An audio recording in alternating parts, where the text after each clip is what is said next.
नमस्कार दोस्तों, मैं हूं अर्पित और एक बार फिर से आपका स्वागत है। Chief justice of India Sanjeev Khanna को अपनी हद में रहने की नसीहत देने वाले भारत के उपराष्ट्रपति जगदीप धनखड़ को जस्टिस खन्ना ने ऐसा आईना दिखाया है कि बेचारे मुंह छुपाते घूम रहे हैं। पहले तो जस्टिस खन्ना ने सीधे इस्तीफा मांग लिया और उसके बाद प्रधानमंत्री और राष्ट्रपति को पत्र लिखकर महाभियोग चलाने की मांग कर दी है। ऐसे में बेचारे उपराष्ट्रपति किसी को मुंह दिखाने लायक नहीं बचे हैं। न केवल संजीव खन्ना ने इस्तीफा मांगा है बल्कि सीधे पत्र लिखा है, और यह पत्र भी किसी ऐरे गैरे को नहीं बल्कि प्रधानमंत्री और राष्ट्रपति को लिखा है। महाभियोग चलाने की मांग की है और यह सब कुछ हुआ है जज कैश कांड में। आप खबर देखिए न्यूज 18 की। जज कैश कांड में हो गया बड़ा खुलासा।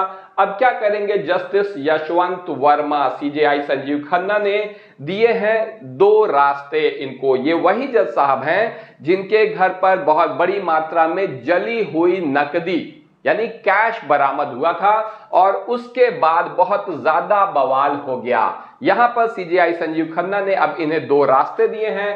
पहला है कि या तो इस्तीफा दे दो, दूसरा है कि अगर इस्तीफा नहीं देते हो तो फिर कोलोजियम की बैठक होगी, बहुत फजीहत होगी और महाभियोग तक चल जाएगा। तो अब यहां पर बुरी तरीके से फंस चुके हैं जस्टिस वर्मा। और खबर आप देखिए हिंदुस्तान की, क्या कहा है सीजेआई संजीव खन्ना ने कि इस्तीफा दें तो अच्छा रहेगा, आपके लिए ये ज्यादा आसान होगा।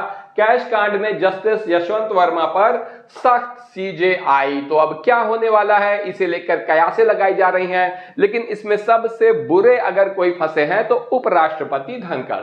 आप यहां खबर देखिए कि जांच कमेटी ने जज के घर पर भारी मात्रा में कैश के जलने और बाद में उसके अवशेष वहां से हटा दिए जाने की पुष्टि हुई है, क्योंकि जस्टिस वर्मा के ऊपर बाकायदा जांच बैठी थी और अब उसकी रिपोर्ट आ गई है जिसे सार्वजनिक कर दिया है सीजेआई संजीव खन्ना ने। पहली बार हाई कोर्ट के किसी जज के ऊपर इस तरीके की कार्रवाई हो रही है। आप एबीपी न्यूज की खबर देखिए कि जस्टिस वर्मा का इस्तीफा देने से इनकार, क्योंकि यहां पर दो ऑप्शन भले ही संजीव खन्ना ने दिए थे कि या तो इस्तीफा दे दो वरना महाभियोग होगा, लेकिन जस्टिस वर्मा ने इस्तीफा देने से इनकार कर दिया है। ऐसे में अब इन पर महाभियोग चल सकता है।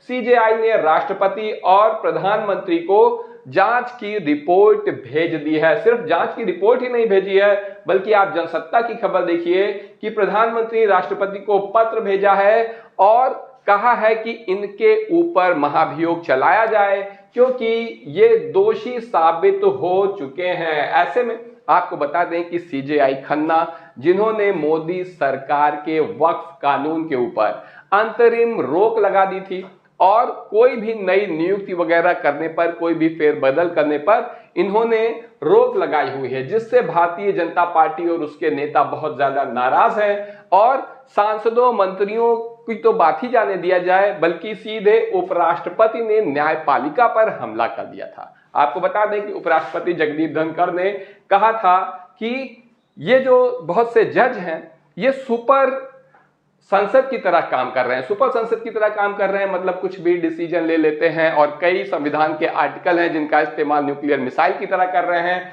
और जस्टिस वर्मा का मामला उठाया था, उन्होंने कहा था कि आखिर उनके ऊपर एफआईआर क्यों नहीं हुई। आप हिंदुस्तान की खबर देखिए, उपराष्ट्रपति ने कहा था क्या यह माफी लायक है, एफआईआर क्यों नहीं हुई। जस्टिस वर्मा के घर से कैश मिलने पर भड़के उपराष्ट्रपति। पहले यही उपराष्ट्रपति सीजेआई की तारीफ किया करते थे, लेकिन बाद में जब वक्फ कानून पर रोक लग गई तब इनको तकलीफ होने लगी और सीजेआई संजीव खन्ना का कुछ नहीं कर पाए तो जस्टिस वर्मा का नाम लेकर उनके ऊपर निशाना साधने का प्रयास किया। अब आप देख सकते हैं कि किस तरीके से सीजेआई संजीव खन्ना ने अंतरिम जांच की और उसे न केवल पब्लिक कर दिया बल्कि कह भी क्या रहे हैं कि इस्तीफा दे तो अच्छा रहेगा।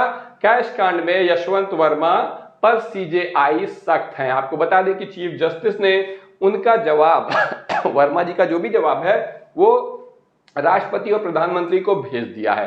चीफ जस्टिस ने सुप्रीम कोर्ट के सभी जजों से चर्चा के बाद ये कदम उठाया और सीजेआई संजीव खन्ना के इस मामले में सख्त रवैये से एक बात बिल्कुल स्पष्ट हो गई है कि पहली बार हाई कोर्ट के किसी जज पर इस तरीके की कार्रवाई हो रही है और अब उस पर महाभियोग चलाया जाएगा। ऐसे में उपराष्ट्रपति की बोलती बंद हो गई है, क्योंकि ये जस्टिस वर्मा का नाम लेकर ही सीजेआई संजीव खन्ना पर निशाना साध रहे थे, उन पर आरोप लगा रहे थे। अब इस मामले में आपका क्या कहना है, कमेंट करके जरूर बताएं। वीडियो को लाइक करिए, चैनल को सब्सक्राइब करिए और अपने दोस्तों के साथ शेयर करना ना भूलिए। धन्यवाद।